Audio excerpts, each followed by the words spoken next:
sesuatu terjadi. Ku percaya semua untuk kebaikanku. Bila nanti telah tiba waktumu, ku percaya kuasa-Mu memulihkan hidupku. Waktu Tuhan pasti yang terbaik, walau kadang tak mudah dimengerti. Lewati cobaan, ku tetap percaya waktu Tuhan pasti yang terbaik.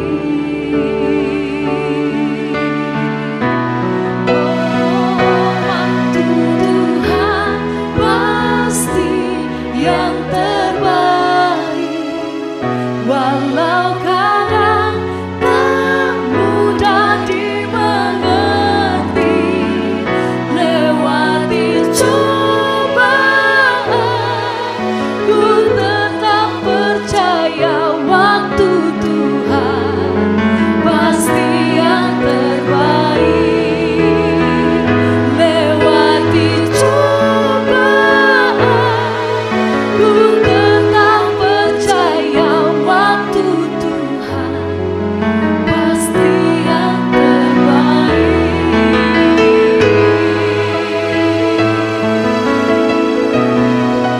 Sebab kami percaya hidup kami Tuhan hanya di dalam Engkau. Engkau yang pegang hidupku. Tuhan pasti yang pengharapan, pertolongan kami.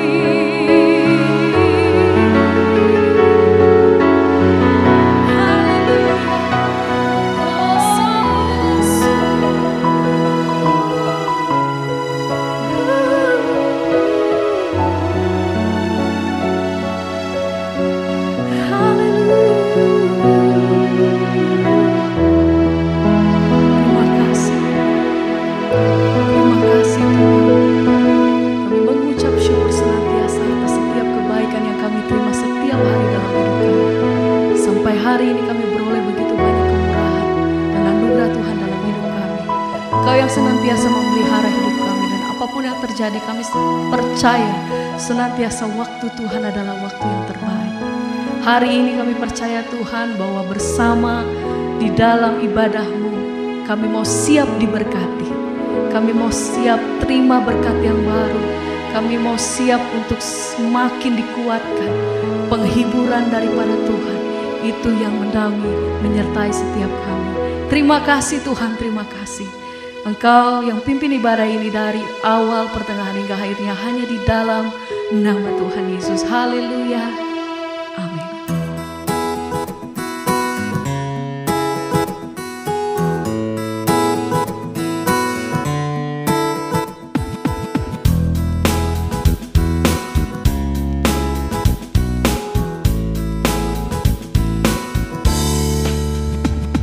Percayalah kepada Tuhan dengan segenap hatimu.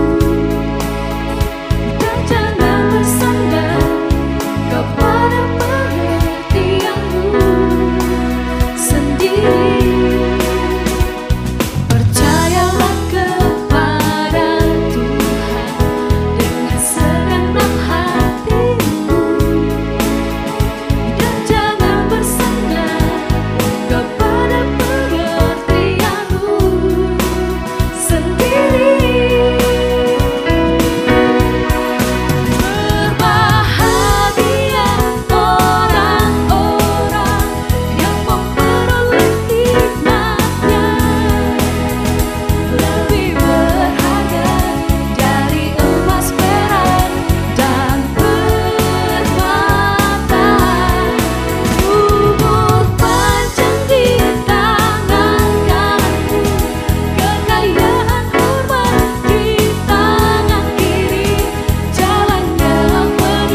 Percayalah kepada Tuhan dengan segenap hatimu, dan jangan bersandar kepada pengertianmu sendiri.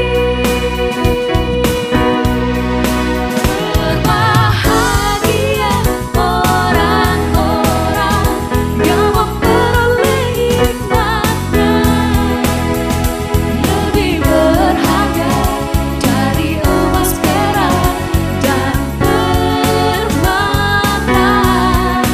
Umur panjang di tangan kananmu, kekayaan hormat di tangan kiri. Jalannya penuh damai sejahtera senantiasa, senantiasa, senantiasa.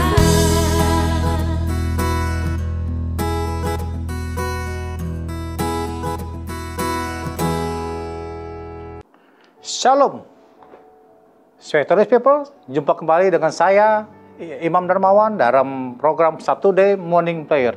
Mari kita bersatu dalam doa.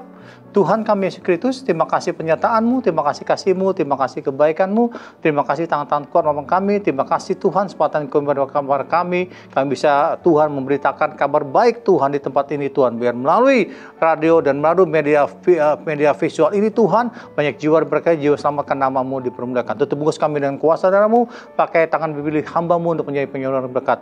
Dalam nama Yesus kami berdoa, haleluya, amin. Puji Tuhan, kita kembali dalam Saturday Morning Prayer. Dan mari kita buka Alkitab kita 1 Korintus 11 ayat 1.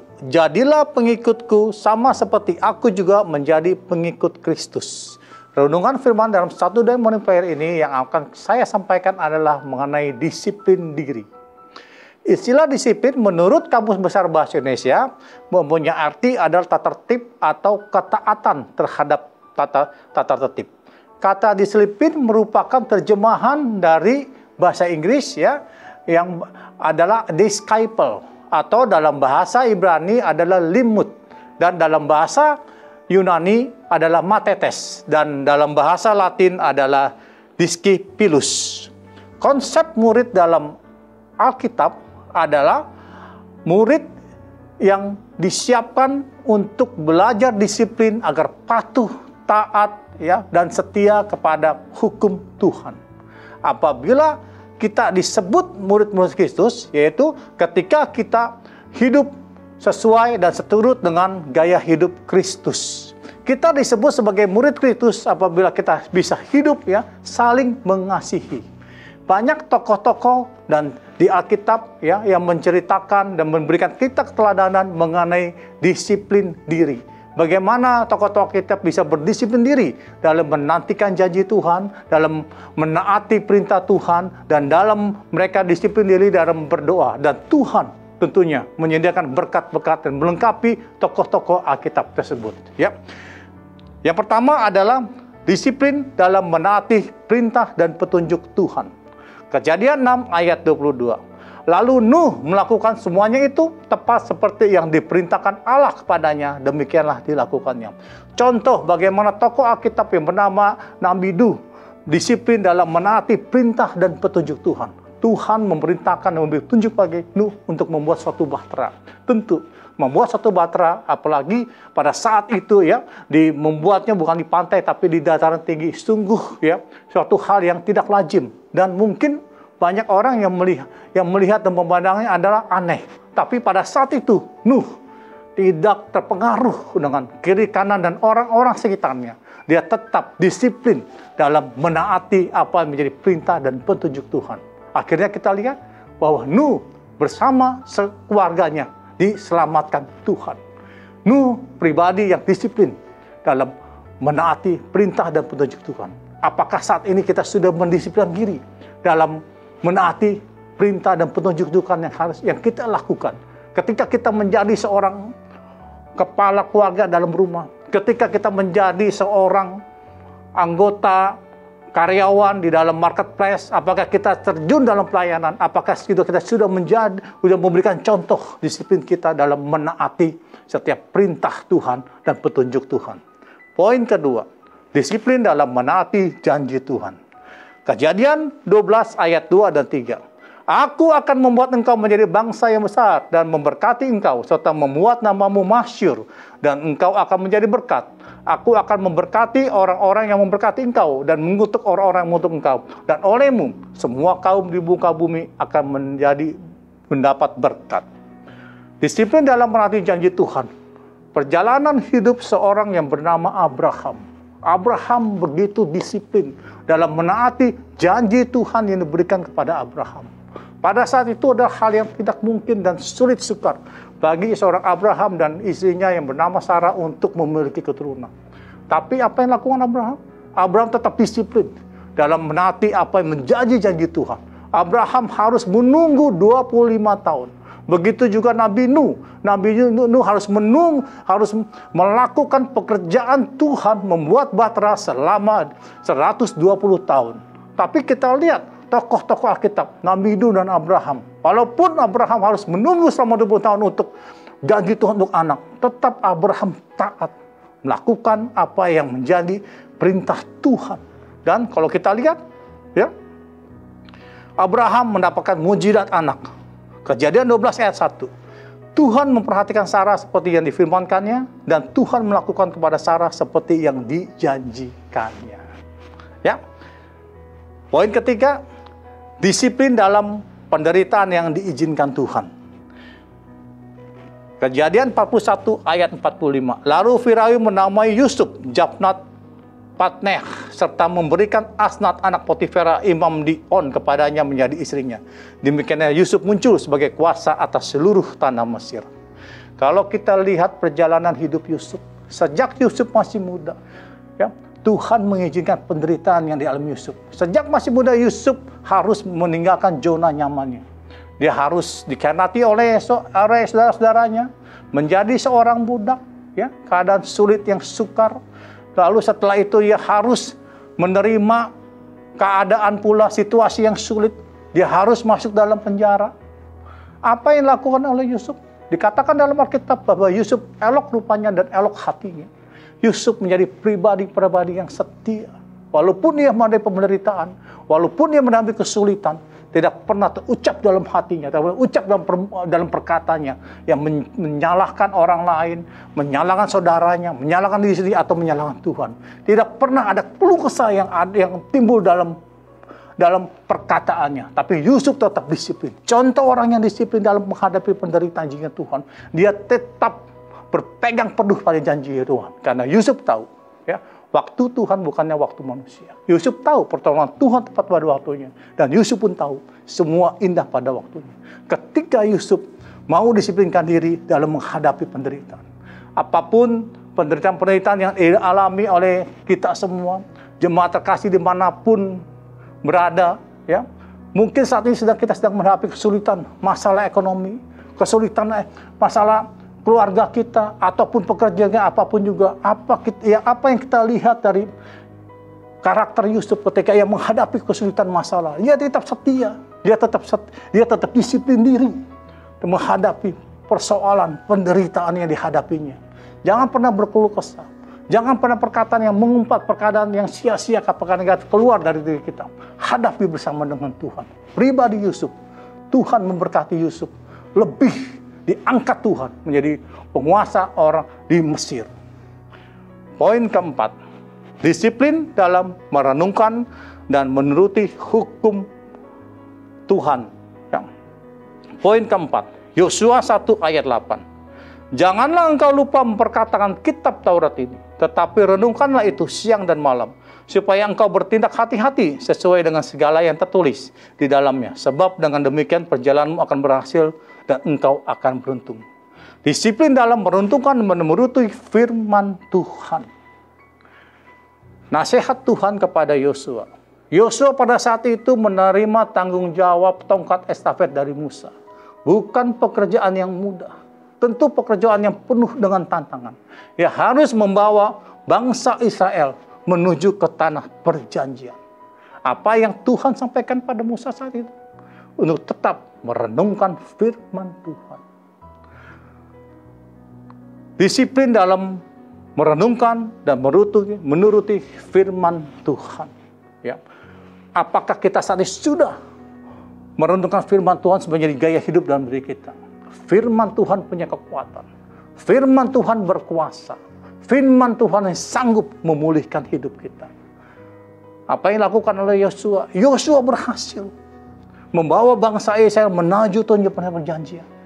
Yosua disiplin dalam merenungkan firman Tuhan. Disiplin dalam menuruti firman Tuhan. Ya. Respon kita ketika mendengar dan membaca firman Tuhan akan menentukan apakah firman Tuhan itu hidup dan berkuasa di dalam diri kita atau tidak. Tergantung daripada respon kita. Jadikan membaca, merenungkan firman Tuhan menjadi gaya hidup kita. Apa yang dilakukan oleh Yosua? Yosua berhasil mendapat keberhasilan, mendapat keberuntungan, dan mendapatkan penyertaan Tuhan untuk memimpin bangsa Israel menuju tanah perjanjian. Keberhasilan kemudian akan kita peroleh ketika kita bisa merenungkan firman Tuhan. Disiplinlah merenungkan firman Tuhan. Ambil waktu kita dalam sehari untuk membaca, merenungkan firman Tuhan, untuk mengambil saat teduh pribadi kita atau bersama dengan keluarga kita. Jadikanlah merenungkan firman Tuhan menjadi gaya hidup kita sehari-hari. Sekarang sudah mudah untuk merenungkan firman Tuhan. Kita memiliki handphone, medsos segala macam. Kita bisa klik untuk membaca, merenungkan firman Tuhan. Dan belajar untuk menjadi pelaku-pelaku firman. Poin kelima, disiplin dalam berdoa. 1 Samuel 1 ayat 3. Orang itu dari tahun ke tahun pergi meninggalkan kotanya untuk sujud menyembah dan mempersembahkan korban kepada Tuhan semesta alam di Shilo. Di sana yang menjadi imam Tuhan ialah kedua anak Eli, Hofni dan Pinehas. Kisah mengenai Hana. Hana tertulis dalam Alkitab ya, mengalami kesulitan dan tantangan yang begitu luar biasa. Dirinya mandul. Pada satu yang punya suami yang bernama Elkana. Dan madu dari suami ada bernama Pinena. Pinena ya melahirkan terus. Tapi pada saat itu, pada saat yang sama, ya, Hana belum bisa melahirkan. Ada kata-kata yang tidak enak, kata-kata yang setiap waktu dikatakan oleh Pinena yang selalu mencemooh, membuli Hana. Apa yang dilakukan oleh Hana? Hana mendapatkan kesulitan, keterbatasan, kelemahan. Dalam keadaan mandul, tentu di dalam orang sekitarnya mencemooh. Dan hukuman sosialnya bahwa ketika orang mandul mendapat hukuman dari Tuhan, tentu ia merasa status sosial terpinggirkan karena mendapat status sebagai yang mandul. Tapi apa yang dilakukan oleh Hana? Hana tidak terpengaruh oleh orang sekitarnya. Hana tidak terpengaruh oleh status sosialnya menjadi orang mandul. Hana tetap disiplin dalam berdoa. Hanya kepada Tuhan Hana meratap, meminta, dan menyembah. Ketika Hana bisa berdisiplin untuk berdoa kepada Tuhan. Ketika Hana mau merendahkan hatinya, bahasa pun dengan bahasa air mata sekalipun, Tuhan mendengar dan Tuhan turun tangan. Hana tidak membalas kejahatan Pinena dengan kejahatan. Tapi apa yang lakukannya? Ia tetap fokus. Dia berdatang dengan disiplin diri kepada Tuhan. Apa yang dilakukan Tuhan? Tuhan melihat apa yang dilakukan Hana. Hana berdoa dengan tulus. Hana berdoa dengan hati yang hancur. Tuhan memberkati Hana dengan anak Samuel. Samuel menjadi nabi besar di Israel. Tidak hanya satu anak. Setelah itu, Tuhan memberkati Hana dengan 5 anak lagi. Minta 1 dikasih 6 anak. Kalau kita lihat, ketika kita disiplin dalam berdoa, Tuhan akan memberkati kita lebih dari apa yang kita bayangkan. Tuhan memberkati kita lebih dari apa yang kita doakan. Disiplin dalam berdoa. Jemaat terkasih, victorious people. Kesulitan, masalah, pergumulan yang kita hadapi saat ini. Mungkin kita saat ini tidak dalam keadaan mandul. Mungkin saat ini kita tidak terpuruk seperti yang dialami oleh Hana. Tapi apa yang kita lakukan? Kita tetap berdisiplin dalam berdoa. Datang kepada Tuhan. Berdisiplin dalam berdoa kepada Tuhan. Pasti doa yang orang benar akan besar kuasanya. Doa dengan ketulusan hati. Doa dengan hati yang hancur. Walaupun kita berdoa hanya dengan cucuran air mata, Tuhan sanggup memperhitungkan air mata kita. Bahkan air mata kita ditampung dalam kirbatnya Tuhan. Jangan pernah tawar hati. Jangan pernah putus asa. Jangan pernah patah semangat. Kita melihat Tuhan memberkati Hana jauh dari apa yang doakan. Pasti kuasa Tuhan terjadi pada setiap kita semua. Victorious people, jangan pernah patah hati, jangan pernah tawar hati, jangan pernah patah semangat, jangan pernah putus asa. Terus disiplin diri dalam berdoa. Poin ke-6, disiplin dalam melayani Tuhan. Disiplin dalam melayani Tuhan, kita lihat tokoh karakter Alkitab seorang bernama Petrus.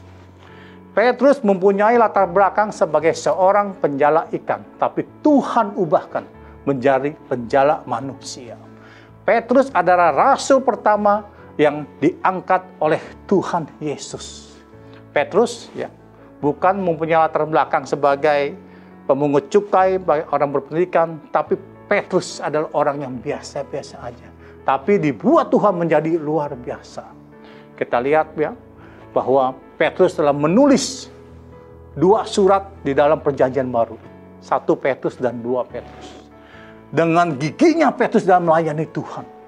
Dia sampai mendapatkan penderitaan, kesulitan, masalah oleh imam-imam Yahudi, oleh pemimpin-pemimpin Romawi, sehingga Petrus menikmati penjara sampai 2 kali. Bayangkan, 2 kali masuk penjara karena mewartakan kabar baik, karena menginjili, karena bertujuan untuk memenangkan banyak jiwa. Tapi Tuhan tidak akan pernah tinggal diam. Ditulis dalam Alkitab, Kisah 15 dan 19, dan Kisah 12 ayat 7. 2 kali Petrus masuk penjara, 2 kali malaikat yang membebaskan Petrus dari penjara. Luar biasa kuasa Tuhan kepada Petrus. Ketika kita mau disiplin dalam melayani Tuhan, tentu Tuhan akan melengkapi kita. Petrus, kita lihat firman Tuhan, Kisah 5 ayat 15. Bahkan mereka membawa orang-orang sakit keluar ke jalan raya dan membaringkannya di atas balai-balai dan tilam, supaya apabila Petrus lewat, setidak-tidaknya bayangannya mengenai salah seorang dari mereka. Tuhan memperlengkapi Petrus dengan kuasa. Bayang-bayang Petrus saja bisa menyembuhkan orang yang sakit. Ada kuasa Tuhan bagi orang yang disiplin dalam melayani Tuhan. Kisah 9 ayat 40. Tetapi Petrus menyuruh mereka semua keluar. Lalu ia berlutut dan berdoa. Kemudian ia berpaling ke mayat itu dan berkata, "Tabita, bangkitlah." Lalu Tabita membuka matanya, dan ketika melihat Petrus, ia bangun lalu duduk. Tuhan memperoleh Petrus juga tidak hanya bayangan bisa menyembuhkan, tapi Tuhan memperoleh Petrus dengan bisa membangkitkan orang yang sudah mati. Victorious people, jemaat terkasih, dimanapun engkau berada, ketika engkau disiplin dalam melayani Tuhan, bukan berarti melayani Tuhan di gereja, di tempat ibadah, tapi dimanapun Tuhan tempatkan kita semua, sebagai ibu rumah tangga, sebagai kepala keluarga, sebagai karyawan, atau bekerja di instansi, tetaplah disiplin dalam melayani Tuhan. Dalam melayani Tuhan dalam apa? Dalam perkataan kita, dalam tindak tanduk kita, dalam karakter kita. Apa yang kita lakukan, itu adalah sikap kita melayani Tuhan. Poin ke-7, disiplin dalam kesetiaan dan kesabaran menjadi pengikut Tuhan. 2 Korintus 4 ayat 8-10. Dalam segala hal kami ditindas, namun tidak terjepit. Kami habis akal, namun tidak putus asa. Kami dianiaya, namun tidak ditinggalkan sendirian. Kami dihempaskan, namun tidak binasa. Kami senantiasa membawa kematian Yesus di dalam tubuh kami, supaya kehidupan Yesus juga menjadi nyata di dalam tubuh kami. Kisah pelayanan seorang rasul yang bernama Paulus. Dalam pelayanan Paulus, tentu bukan lebih banyak menikmati kesulitan masalah. Dia harus didera juga dengan pemimpin-pemimpin, imam-imam Yahudi. Dia harus menghadapi segala macam bencana alam. ia harus merasakan ya kehidupan di dalam penjara bersama Silas. Juga dalam tubuhnya juga ada sakit, ya, ada kelemahan terbatas dalam tubuhnya, ada sakit penyakit dalam tubuhnya. Tapi kita lihat, seorang bernama Paulus, ia tetap disiplin dalam kesetiaan dan kesabaran. Ketika kita menjadi pengikut Kristus, ketika menerima Tuhan sebagai Tuhan Juru Selamat, ya, bukan berarti semua masalah akan hilang. Kita akan bebas dari masalah.